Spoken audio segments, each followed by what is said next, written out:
Hello everyone, this will be a recorded class since there is no one in live attendance. So if you have any questions on anything that is discussed throughout this call, please email us. This will be a class on psychology, sociology, specifically on learning and memory. So if you're still new to pre-med peers, just want to give you a little background that oh, one second.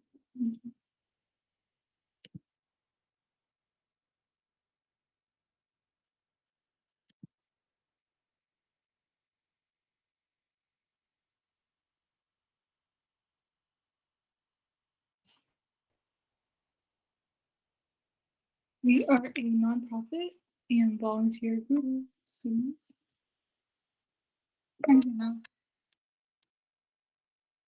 It was just getting started. It looks like it's just here. You are the only one here today, so feel free to speak up and kind of like have this session tailored to you if you would like. Okay, thank you. So yeah, I was just giving a little background for the recording. We're a nonprofit. We are volunteers. You can reach us through Slack and email. These sessions are recorded, so you can go back and refer to the slides or session. The email, if you want us to, well, this is our website that we have on here, premedpeers.org. And then if I go to the next slide, oh, okay, sorry. So the email isn't listed, but it should be in the description of this recording, and then I'll also add it to the slides.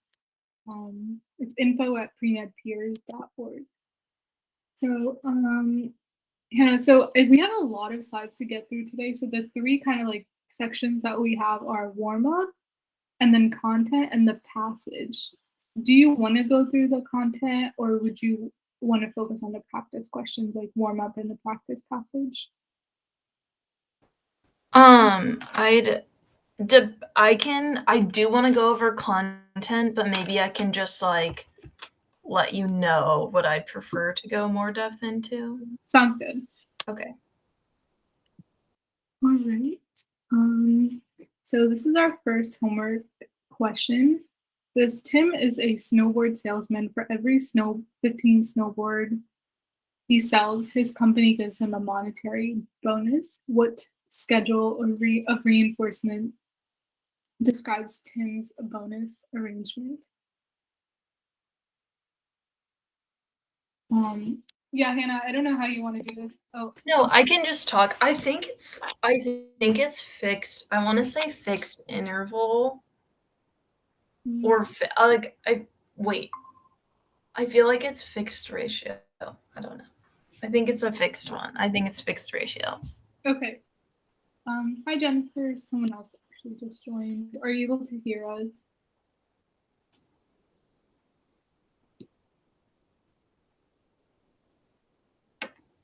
Yeah, so fixed ratio should be correct. Let's check. Yeah. What was your hesitation on that between fixed ratio and fixed interval, right? Yeah, I know interval is like more about like the time, but sometimes I think about like the interval is like 1 every 15, but that's like a ratio. Yeah, exactly. Like interval is kind of like we use it in a different context, like I think like in daily life, but for this concept, interval literally just means time. So this would be like for every 15 days he gets a bonus, or like for every 15 months that he's with the company he gets a bonus. That would be fixed interval. There has to be a unit of time in order for it to be any kind of interval ratio. Does that make sense? Yes. Yeah, and we have a bunch of similar questions too, so you can kind of like tease out the nuances with those other questions as well. Okay, the next question says, Kelly and Jeff live together and Kelly constantly yells at Jeff to clean his dishes in the kitchen. She tells him that she will stop nagging him if he does the chore. He finally cleans the dishes and Kelly in turn stops nagging him. As a result, Jeff is more likely to clean his dishes in the future. What is this scenario an example of?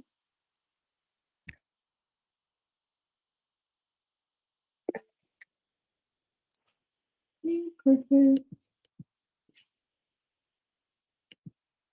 Jennifer, do you agree or disagree?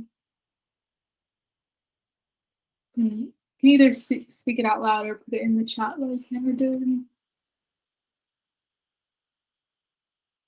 It's also fine. Yes. So it is negative reinforcement. So the negative part refers to something being taken away. And in this case, that's the nagging being taken away. And the reinforcement is referring to the fact that Jeff is more likely to repeat a behavior. So he's more likely to clean his dishes.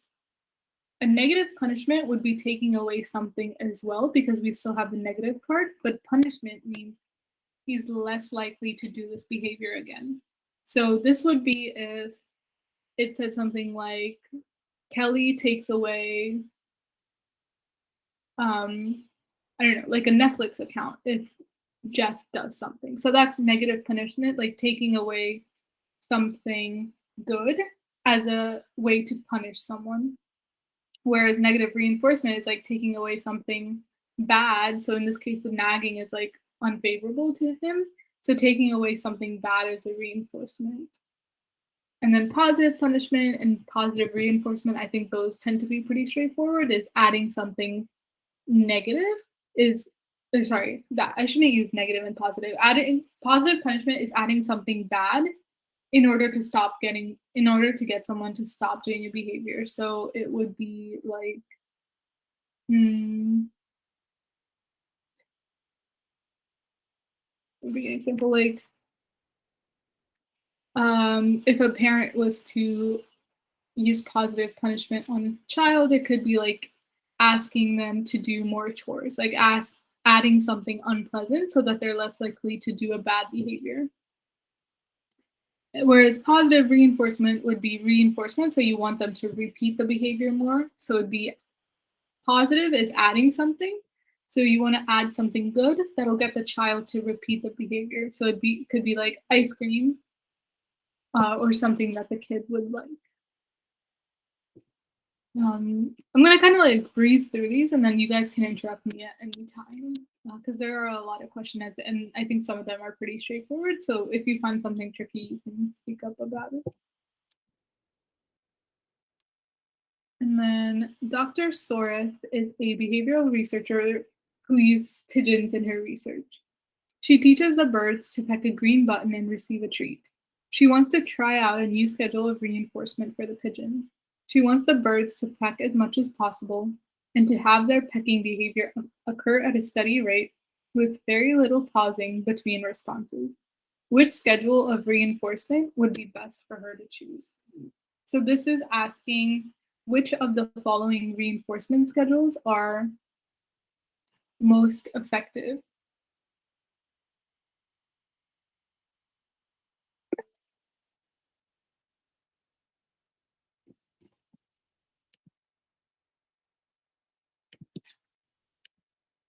Give me some minutes and then participate. But yes, so variable ratio is correct. So the order of effectiveness goes variable ratio, fixed ratio, variable interval, and then fixed interval. So the interval schedules aren't that great because they depend on like how much time has passed. It's not like you could be rewarding any type of behavior. Like if it was like Dr. Soreth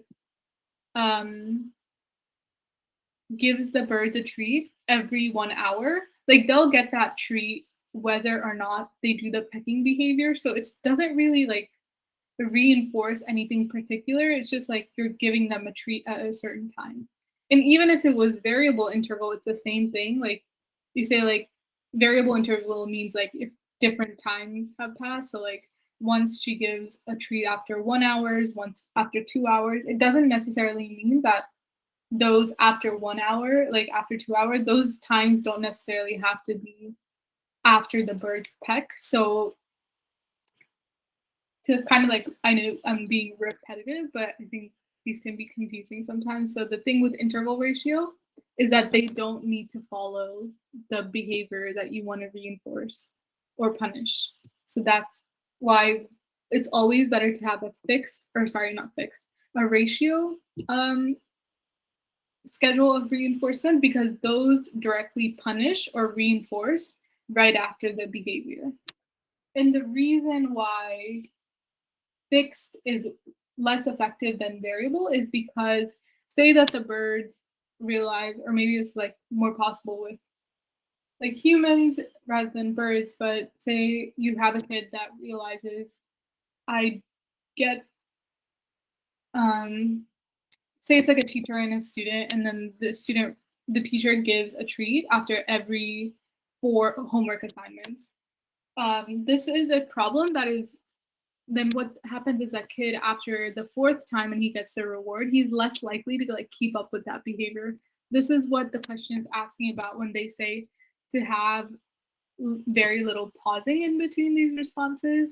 So when you have fixed ratio, the chances of whoever's doing the behavior to like give up on that behavior increases a little bit right after they get the reward, because they realize they're not going to get it for a while.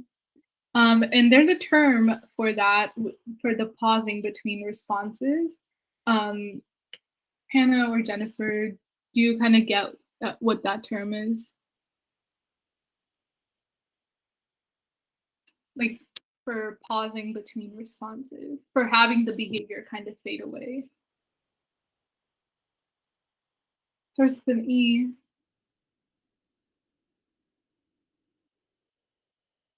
I know that I don't know it, Okay, so okay. You probably have heard of it, extinction. This is just referring to like, well, I think this is actually more so related to like once you stop rewarding the behavior, then like that behavior kind of fades away because then they're not primed to do it anymore. Um, but that's kind of like a related term that I was thinking of. So on to the next question. Long-term potentiation is thought to be the physiological manifestation of learning.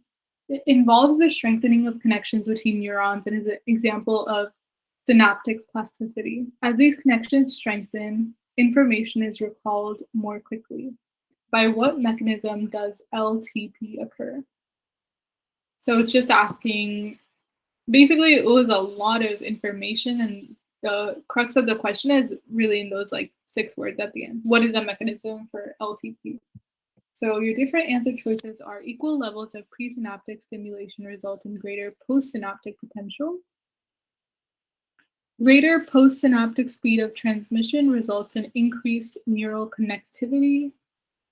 The greater levels of presynaptic stimulation result in equal postsynaptic potential.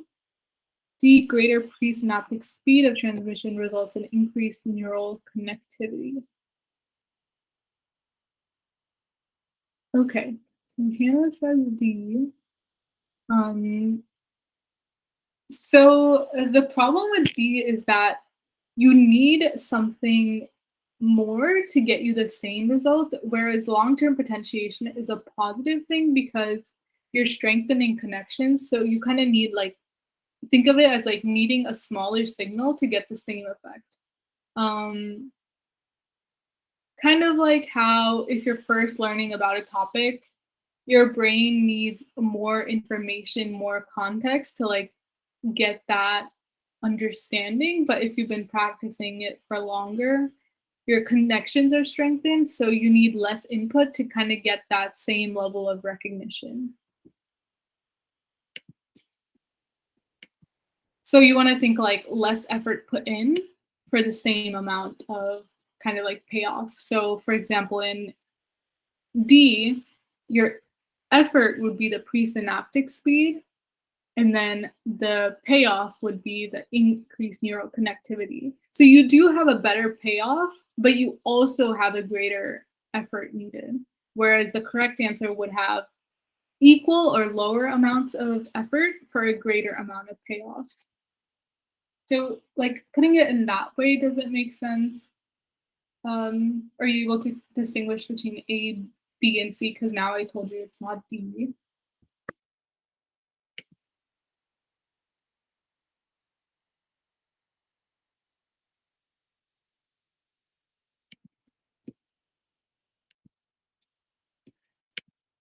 Okay, perfect. Yeah. So we have less levels of effort, which is, or less or equal, sorry. So we have equal levels of effort, which is the equal levels of presynaptic stimulation, resulting in a greater payoff, which is a postsynaptic potential. And then B has the same problem as D. You do have a greater payoff and increased neural connectivity, but you also have greater input, which is greater postsynaptic speed. And then C has greater effort and then same amount of payoff, which is definitely not what you're looking for. So I've been kind of talking about it in terms of like effort and payoff, but you also want to know the specifics of long-term potentiation, and that has to do with what the answer says exactly. So it's nothing changing in the postsynaptic speed. It doesn't have to do with speed of the synapses or anything of the action potential, whatever it is, but it rather has to do with um, when you put in the same level of presynaptic stimulation over time. If you keep practicing that topic over and over again, you get a greater postsynaptic potential than when you first started. Mm, all right. This one. Which of the following is an example of explicit memory? So a teenager remembers her 10th birthday party. A man forms a habit of checking his email every night right before bed. C, a 30-year-old woman recalling how to ride a bicycle after years of not riding. And D, a dog learns that food is associated with a bell. So, okay, perfect. So the opposite of explicit memory is implicit memory. So explicit memory are like fact information. So like her birthday party date, like the day of her birthday party is like an explicit piece of information that she has to remember.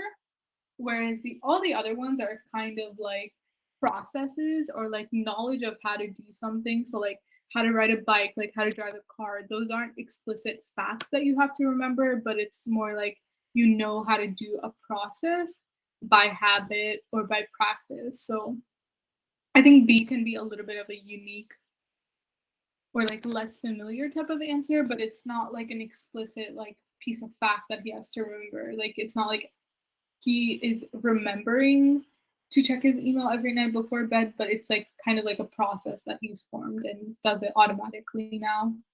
Um, and then C is the classic example of implicit memory, which is like knowing how to ride a bike. And then D is associative learning, so it's actually not memory either. Um, so that's also a problem with it, but it's definitely not like knowing a piece of exact fact. So for that one. And then that was the end of the question. So what I was going to do, Jennifer, if you're listening, is that Hannah and I were talking about how you can ask me to speed up or slow down as you would like, because we do have a lot of slides and I'm not sure if we're going to be able to get through it. And we do have a passage at the end. So yeah, it might require a lot of input from you guys, but feel free to speak up. Like if it's fine for me to just like keep going through the slides, I'll just do that until you speak up. So let me just start off. So the first topic that we have on the slide is types of learning. Non-associative learning and associative learning are the two subtypes that we have here. So non-associative learning is not connecting. It's kind of, I think it's better to start with associative and then we can back up from there. So associative learning is connecting one event to another. So like thinking about the classic example of Pavlov's dogs, it's linking the bell to the appearance of food. So linking two things together. And then operant conditioning is similar, but you're making that connection stronger with a reward or a punishment rather than just with pure association. So, like in classical conditioning, there is no punishment or reinforcement. That's always a really great hint to have because even though it seems like really obvious when we're studying it, I used to get thrown off by like whenever I see like reward and punishment, I'd overthink it. But if it's reward and punishment, that's not classical conditioning. That would be operant conditioning. Um, so when you have that covered, then non-associative learning is kind of like, um, just like how we perceive things because we're like continually exposed to it. So habituation would be like when you first put on like your clothes or a pair of socks or something or a watch, you kind of like feel it on yourself. But then over time, if you're like sitting in class for a long period of time, you kind of forget that it's even on you. So it's like getting used to a stimulus so that you almost forget it. Like it becomes background noise almost. Whereas sensitization is the opposite. Um, can't think of like an example right now. Give me 1 second to think about it. Mm.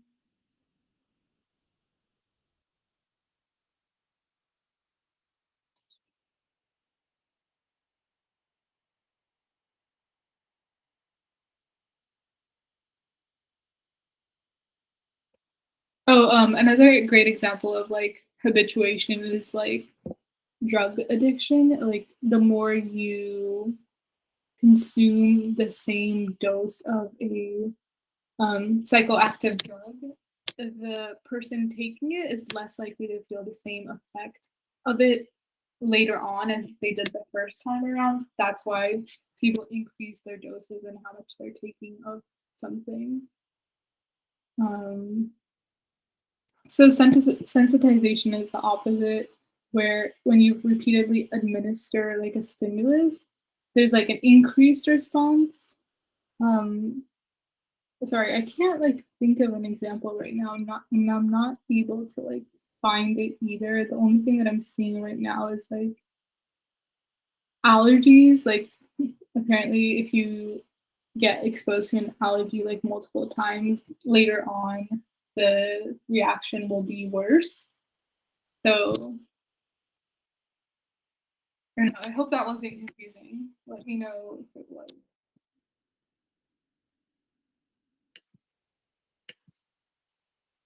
Okay. And then this is like going into the nitty-gritty of like what the different things are in classical conditioning. So here we have kind of a new example, rather than just our classic like Pavlov's dogs. So pet guinea pigs get excited about a carrot at first. So the carrot is your unconditioned stimulus because it's something that elicits a natural response. When first giving the carrot to a guinea pig, the owner had to open a refrigerator to get the carrot out, the opening of which makes a loud sound. So the loud sound is initially a neutral stimulus because it doesn't excite the guinea pig or like get any reaction from it. But after some time, the guinea pig gets excited just at the refrigerator door opening and the sound of the refrigerator opening, even before the carrot was given. So the door opening, which was a neutral stimulus, is becoming associated with the unconditioned stimulus, which gives a natural response which gets a natural response from the pet guinea pig. So what happens is that neutral stimulus becomes the conditioned stimulus. So the door opening has the same reaction gets the same reaction from the guinea pigs as the carrot did. And that's classical conditioning, when association of the neutral stimulus with the unconditioned stimulus causes the neutral stimulus to become the conditioned stimulus. And then D is just summarizing that in technical terms. So the innate response to a potent stimulus is elicited in response to a previously neutral stimulus because the neutral stimulus is paired with the potent stimulus. So the potent stimulus would be what is called the unconditioned stimulus. Neutral stimulus is the same in both of these bullet points. Yes. Any questions on that one?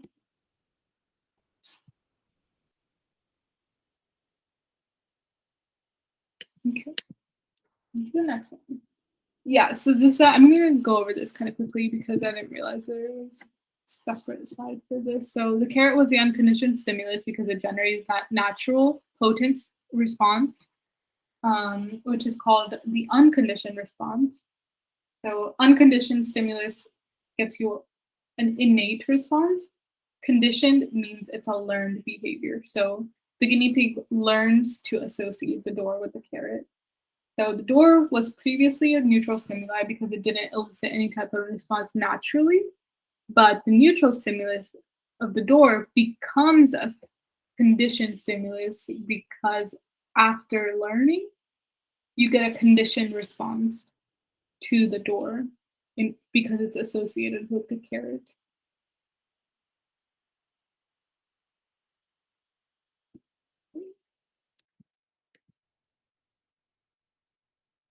Yep, so this is saying more of the same. Learning occurs when the neutral stimulus is gonna then at the end of the experiment or process elicit the same response as the unconditioned stimulus. So the refrigerator door causing excitement from the guinea pig just as the unconditioned stimulus of the carrot doing it.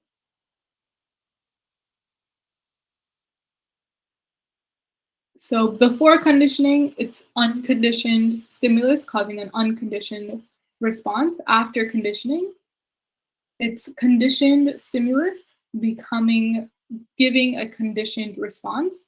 And then the only other, I think, like tricky part is realizing that your conditioned stimulus was what was previously your neutral stimulus. Okay, yeah, this is our classic example. So we have the unconditioned stimulus, which creates an unconditioned innate response of salivation. Our neutral stimulus, initially no response. But then you pair the unconditioned stimulus and the neutral stimulus together. And eventually, when you take away the unconditioned stimulus, your neutral stimulus becomes your conditioned stimulus and causes the innate behavior, just as the unconditioned stimulus alone did.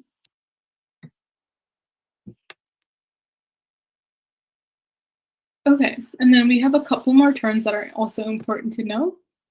We have generalization, which is kind of like reacting to stimulus that are similar to the conditioned stimulus. So rather than a fridge door opening to a desk door opening. So to read out the definitions, the tendency or ability of a stimulus similar to conditioned stimulus to elicit a conditioned response. The more similar the stimulus is to the original conditioned stimulus, the greater the conditioned response. So like the closer the sounds are in this case, the more likely that you'll get like a conditioned response.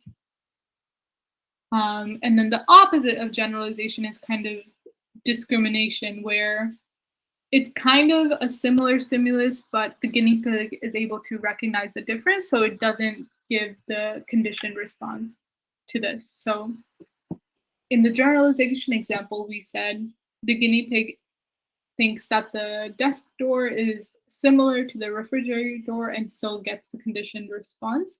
But in the discrimination example, the dresser door sound is different enough from the refrigerator door sound that the guinea pig does not show the conditioned response.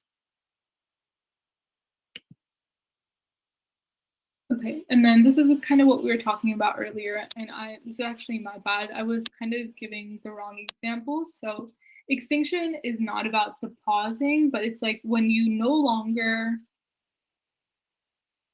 pair the responses. So when you no longer pair the unconditioned stimulus and the neutral and now conditioned stimulus, then over time, um, that behavior would be lost. So this can happen with classical conditioning and operant conditioning. So in classical conditioning, the extinction would happen when you're not no longer pairing the things. But in operant conditioning, that would happen when you're no longer doing a punishment or a reward.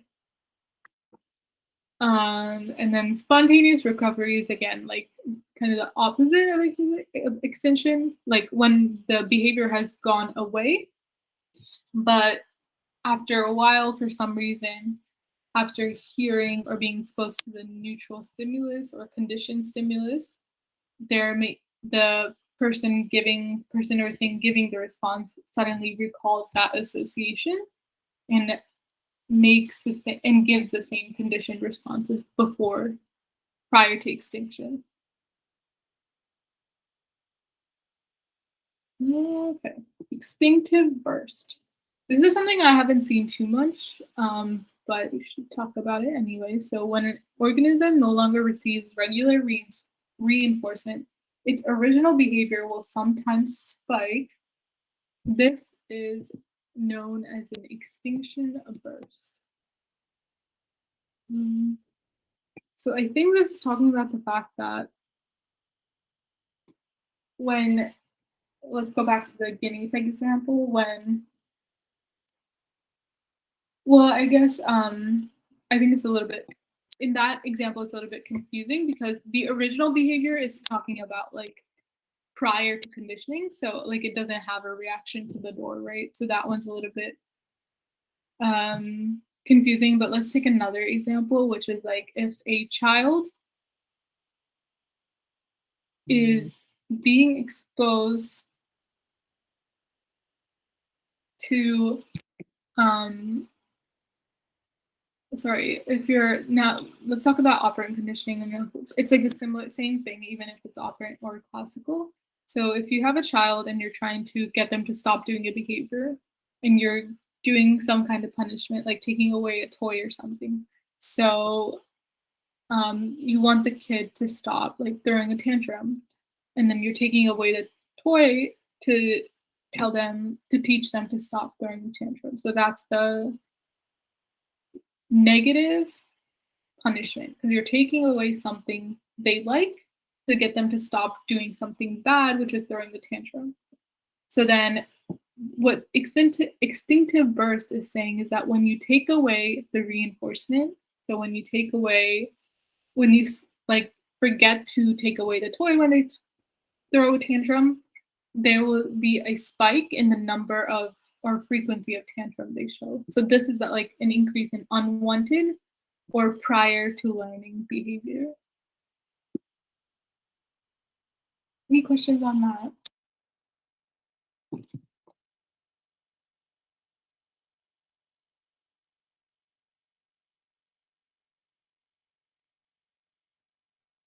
Okay. All right. So, and these are specific examples or subtypes of classical conditioning.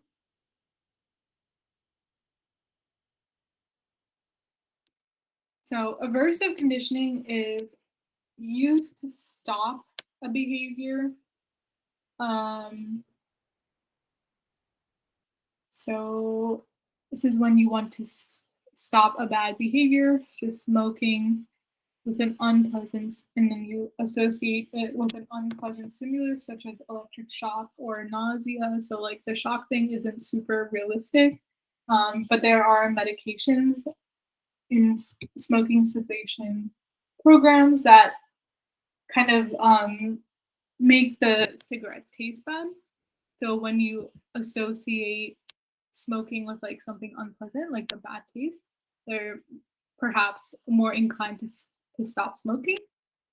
This is also a thing like when people get food poisoning from a certain food and they had no problem, they like liked that food before, but after that food poisoning incident, they come to associate that unpleasant experience of being ill with a food. So then they are likely to avoid that food in the future. Next one is systematic desensitization. So this is used for phobias, mostly like it says it's involves teaching someone to replace feelings of anxiety with relaxation. So something that I can think of right now is like if somebody has anxiety with driving, the only real thing to do is to get out and drive so that they're able to see that they can drive calmly. And so to associate driving not with anxiety, but then with relaxation, if you have someone teaching them alongside them, that they can drive and be calm as well. So a lot of these you can kind of think of as opposites.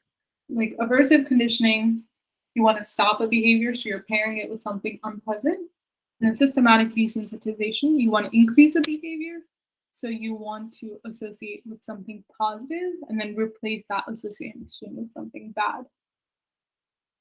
Lastly, counter conditioning. Um, Again, like I haven't seen stimulus substitution too much, but it's good to know.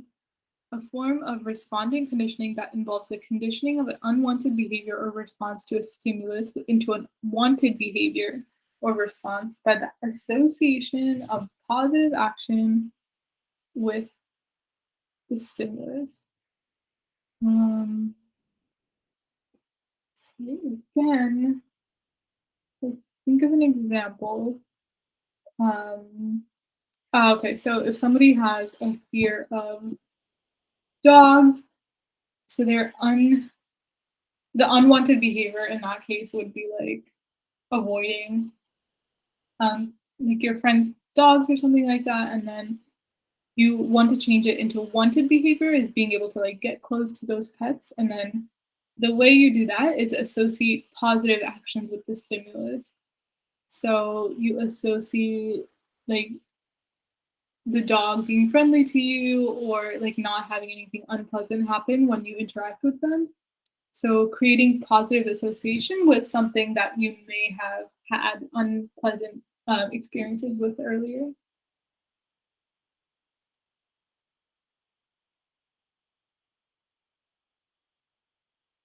Does that help? And is that okay? Do you guys want any more examples? A lot of these can sound the same. I think the best way to deal with that is do a lot of UWorld questions, do a lot of AMC questions. They have great examples that are very, very specific, and you will be very torn between some of the two options, but that's the best way to learn because you can see how some of these that sound very similar are different in specific examples.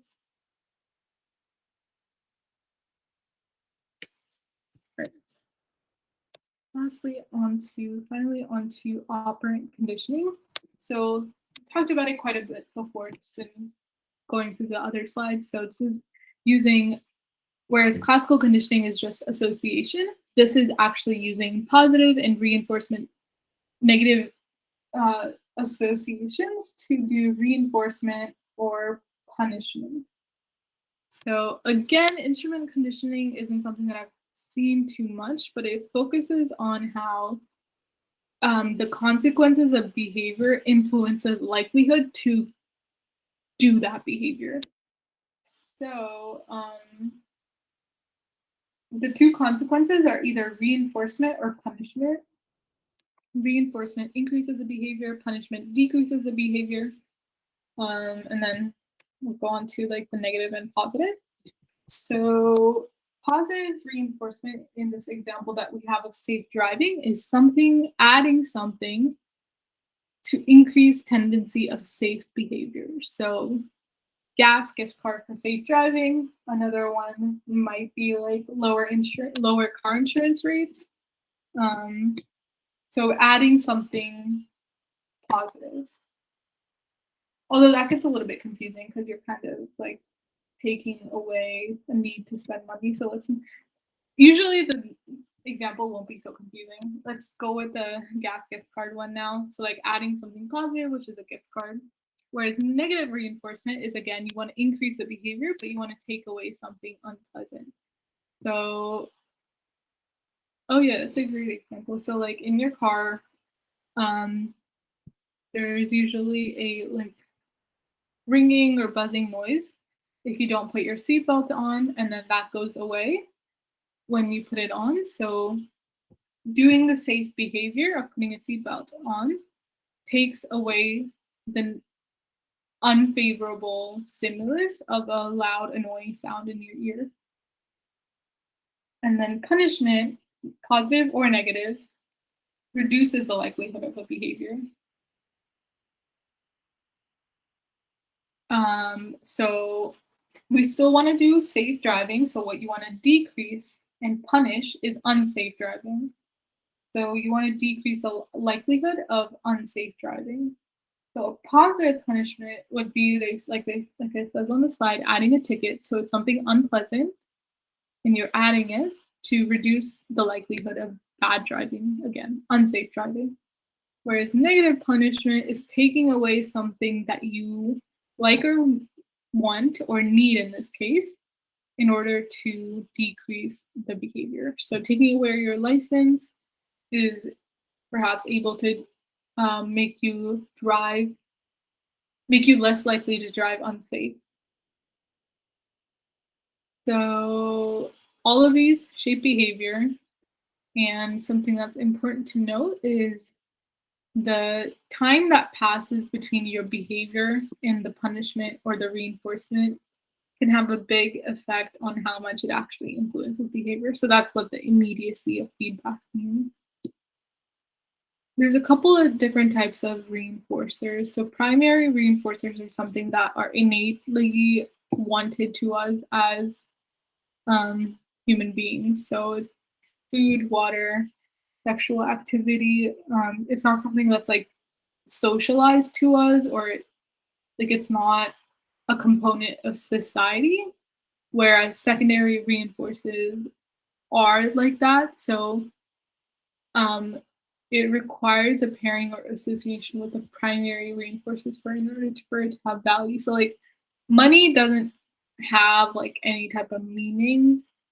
It's more so money, like what money can get you, which this can be a little bit confusing the way it's worded there, because it's not like you only use money to buy food or water, but it's rather like that association that you need. It's the fact that money can get you something else, like things like another reinforcer would be like social status, like desire for like a good reputation. Like all of these are like means to get something else, and that's why they are of value to us as human beings in a society. Like they have no innate meaning, but it's rather that we learn that these mean something to us. Lastly, token economy is something that can be exchanged. So like prizes, again, like kind of don't have like an inherent meaning. But we didn't like it's a little bit different from secondary reinforcer in that it doesn't have to be associated with something, but it's kind of like there's an emphasis on that exchange part of it. So again, like we can see how the lines are kind of blurry between secondary reinforcers and token economy. But again, just that practice with real questions will get you that experience to be able to distinguish them when time comes. Okay, let me just check something really quickly. Let me see how many slides are left because we have 15 minutes left. So we're on slide 26, and there are 50 slides with questions. Do you guys want me to like skim through the slides, so if you see something that you particularly need help with, we could focus on that, or do you just want me to like keep going until we can finish whatever until 9?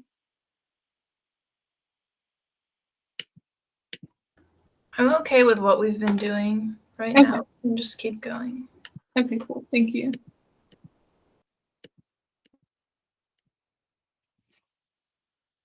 Okay. So instinctual. Oh, I'm not sharing, am I?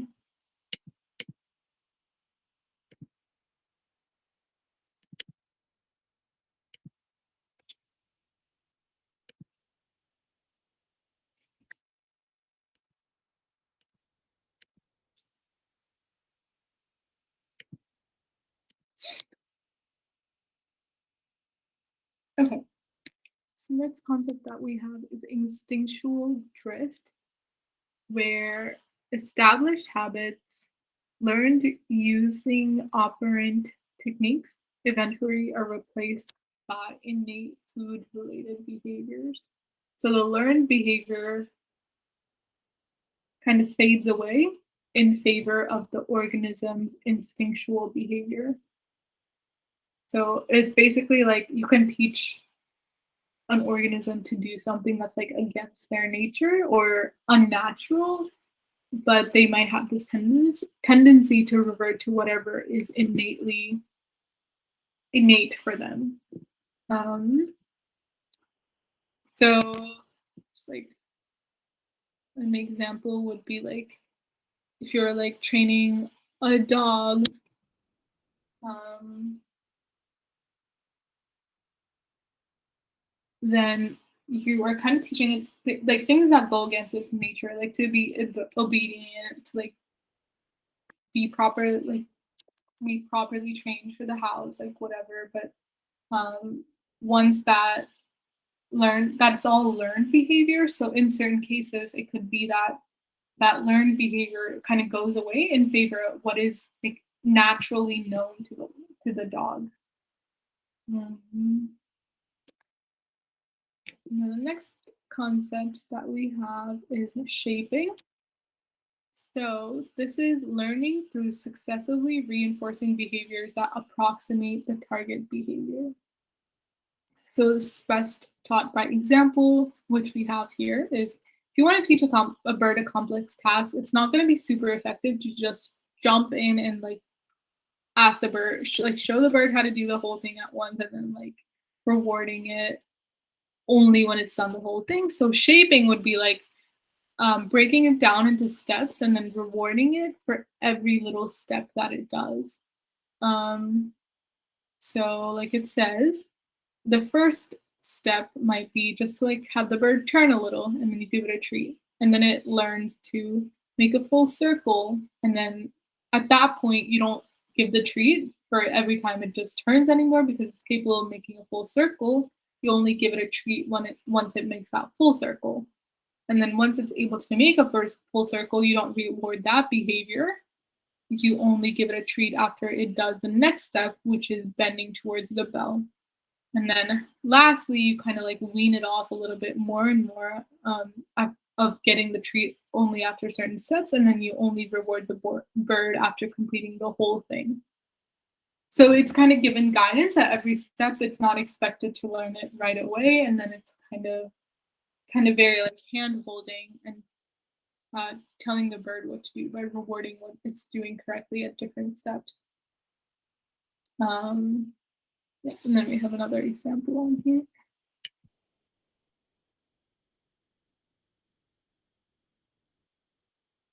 Okay, and then we have schedules of reinforcements, which we briefly talked about before with those homework questions. So most of our behaviors are in a partial reinforcement track.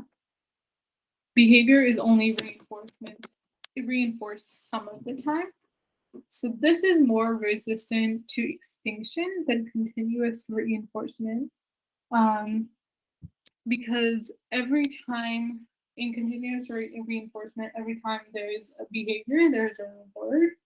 So the reason why partial reinforcement schedules are more resistant to extinction is kind of what we were talking about before. If there is continuous reinforcement, as soon as you stop giving that reinforcement, that behavior is likely to stop because then the whoever your who or whatever your condition or you're teaching a behavior to, it only will do the behavior when there's a reward. So you kind of can't stop doing it. And that's why it's not resistant to extinction because remember, extinction occurs when you stop associating the two things. So when you stop associating the punishment, the behavior is likely to die as well. Whereas if you have a varied ratio schedule, for example, the person or thing that is being reinforced already knows to only expect the reward sometime. so that it might just keep doing the behavior even though it's not getting the treat often because it knows it's kind of random, so it has to keep trying in order to get the reward anyway.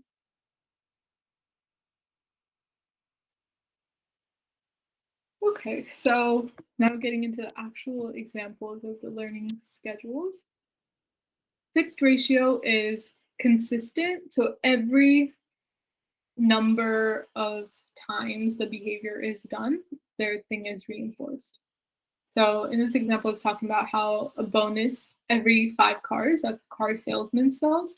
And then for the first homework question we had was it like 15 times somebody sells something, he also gets a bonus, I think is what it was. So it's like not about how long it takes,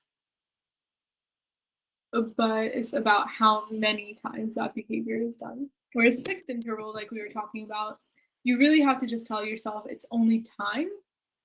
So you get a paycheck every 2 weeks. It doesn't matter how many cars he sells, but it's like about the amount of time that has passed.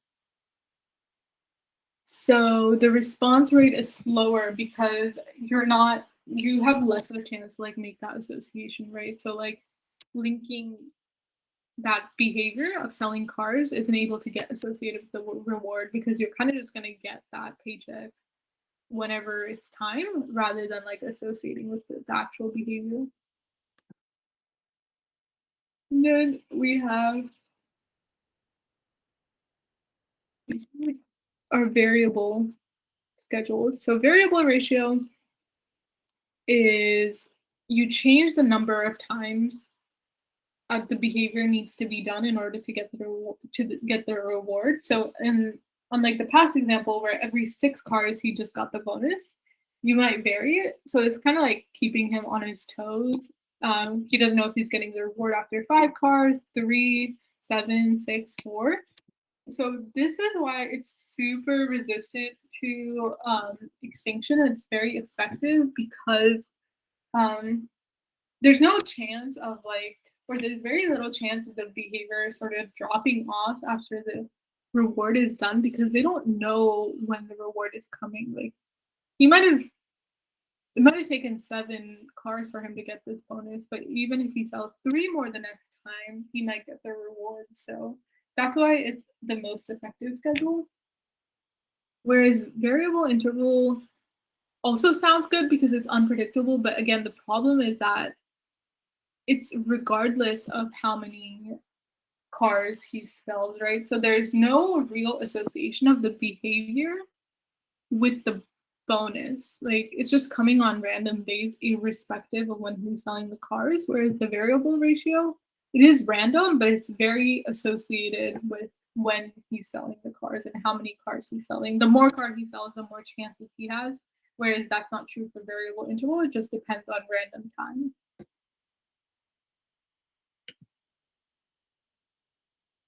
And so here we have the chart of like what's most effective. You have variable ratio. Like I said, the ratios are the most effective. Variable, then fixed, and then you have the intervals are the lowest effective. Variables a little bit better than fixed because you see that drop off in behavior right after the reward, whereas the variable is at least consistent in reward because there it's unpredictable.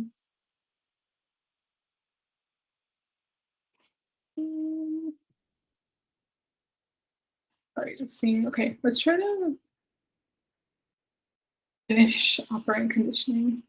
And I'll kind of speed up to it because we have like 5 minutes left.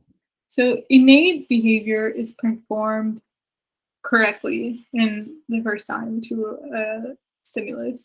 So there are a lot of times, so we have a bunch of great examples here, such as squinting or blinking to bright light. And then taxis is like movement towards light. With a purposeful, or sorry, it's not necessarily too light, it's just a purposeful movement, whereas kinesis is a random movement with no purpose. Complex innate behaviors are also exist in nature, so fixed action patterns, such as a complicated mating dance, even though it seems very complicated, it is innate. A migration pattern, also very complicated in logistics, but innate. Circadian rhythms, also kind of complicated, like knowing like what time and like being able to keep track of all that, but that's our biological clock and it's also innate. Whereas learned behaviors are opposite to innate behaviors, we can only learn this through association, punishment, or reward. So habituation is, again, like I said, like getting used to something so that your response decreases. Um, so response to alarm decreasing over time, uh, phobia creating less of a response after repeated exposure. Classical conditioning we went over, operant conditioning we went over. So classical conditioning, remember, is just association. There's no punishment or reward, whereas operant conditioning is punishment and reinforcement to increase or decrease behavior frequency. Types of operant conditioning, escape and avoidance learning are aversive conditioning, where you want to increase behavior by adding something unpleasant. So it can also be a challenge to like pick between these two. But escape is literally running away from the stimulus. So like we have the example here, you escape fire by getting out of the building that the fire is in. Whereas avoiding is a little bit different because